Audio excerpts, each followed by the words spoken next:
Testing, testing.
Well, good afternoon and welcome to the Maryland Public Service Commission. Today we are conducting an evidentiary hearing on the results of the standard offer service auctions for residential and type 2 business electricity customers for several of our Maryland IOUs, investor-owned utilities. Mr. Spivak, why don't we go ahead and start by taking appearances? Do you want to go ahead and start? Certainly, Mr. Chairman. Good afternoon, Mr. Chairman, Commissioners. Lloyd Spivak for the Commission staff. With me this afternoon are Frank Mossberg of Bates White, the Commission's consultant, and Drew McAuliffe, the Director of the Commission's Electricity Division. Okay, thank you. Do we have anyone from the Office of People's Counsel? Good afternoon, Mr. Chairman, Commissioners. Nikki Wiggins here on behalf of Office of People's Counsel. Great, welcome. And from our utilities, I see Mr. Trout.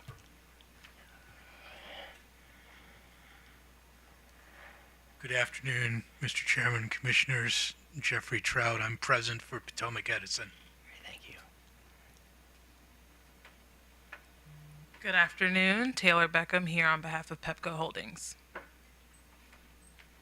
Good afternoon, Beverly Socorro, present for Baltimore Gas and Electric Company. Great, thank you. Mr. Spivak. Thank you. The commission staff calls Frank Mossberg to the stand, please.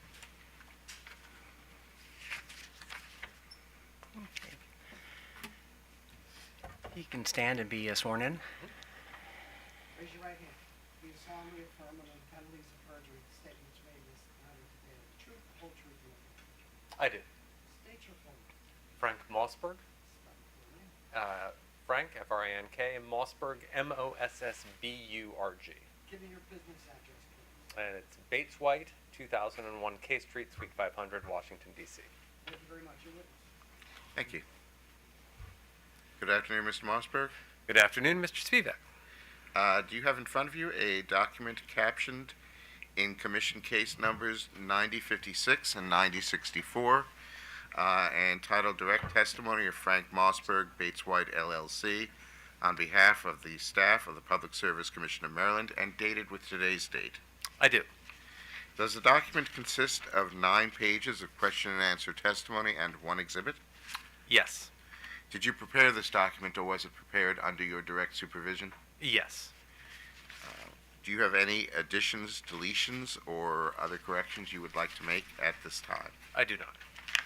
Okay. And if the questions were asked of you now, as they are asked in this document, would your answers be the same? Yes. And do you adopt this document as part of your sworn testimony in this proceeding? I do. Mr. Chairman, staff requests that Mr. Mossberg's direct testimony be marked as Staff Exhibit Number 1. Mr. Mossberg, testimony is marked as Exhibit 1, and without objection, it is moved into evidence. Thank you. Mr. Mossberg, can you give us a brief summary of the contents of your testimony? Certainly. Good afternoon, Commissioners. Again, I'm Frank Mossberg with Bates White. We're the technical consultant for the 22-23 Standard Offer Service RFP. And we would recommend that you accept the results of this past Monday's bid day. This is the third of 4 bid days for this RFP.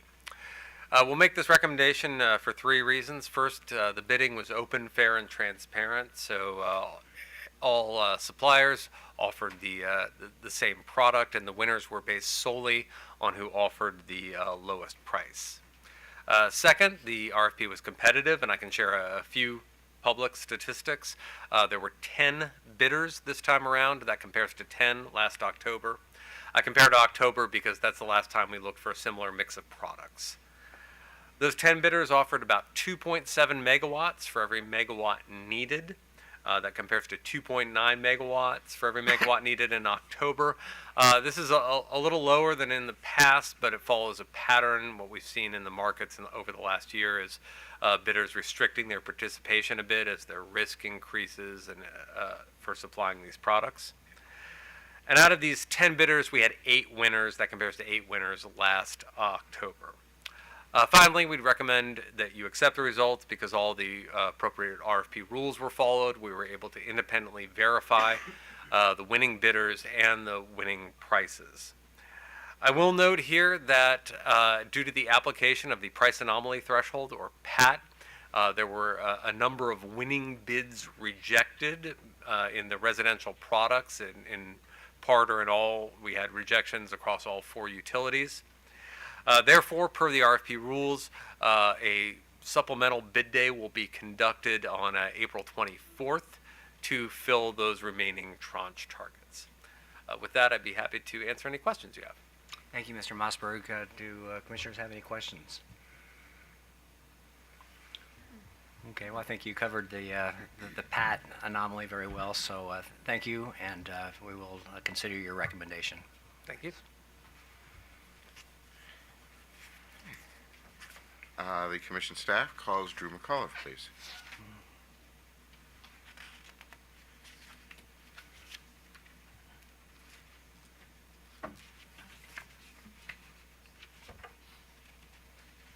Raise your right hand. Do you solemnly affirm under the penalties of perjury the statements made in this matter today are the truth, the whole truth, and nothing but the truth? I do. State your full name. Drew McCullough, Spell your name. DREWMCAULIFFE. Give me a business address, please. 6 St. Paul Street, Baltimore, Maryland, 21202. Thank you very much. Thank you. Good afternoon, Mr. McAuliffe. Afternoon. Do you have in front of you a document captioned in Commission Case Numbers 9056 and 9064, titled The Commission Staff's Report on the Standard Offer Service Bidding Process and Results for 2023 through 2025, and dated with today's date? I do. Does the document consist of 12 pages of information presented in both text and table form? Yes. Did you prepare this document, or was it prepared under your direct supervision? Yes. Do you have any additions, deletions, or other corrections you would like to make at this time? Yes, one correction. On page 3, I'd like to delete footnote 6, which stated that PE's Type 1 rates were rejected because they did not meet the PAT. PE did not bid Type 1. Thank you. And with that correction, do you adopt this document as part of your sworn testimony in this proceeding? I do. Mr. Chairman, staff requests that the staff report be marked as Staff Exhibit 2 and further moves that it be admitted into the evidentiary record. Mr. McAuliffe's testimony will be marked as Staff Exhibit 2 and without objection moved into testimony, moved into evidence. Thank you, Mr. Chairman. Mr. McAuliffe, can you give us a brief summary of the contents of your staff report? Yes.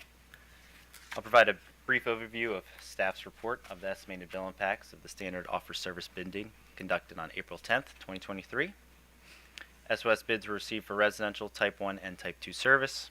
However, bids for each utility's residential service and Type 1 service, except for BGE Type 1 service, exceeded the price anomaly threshold.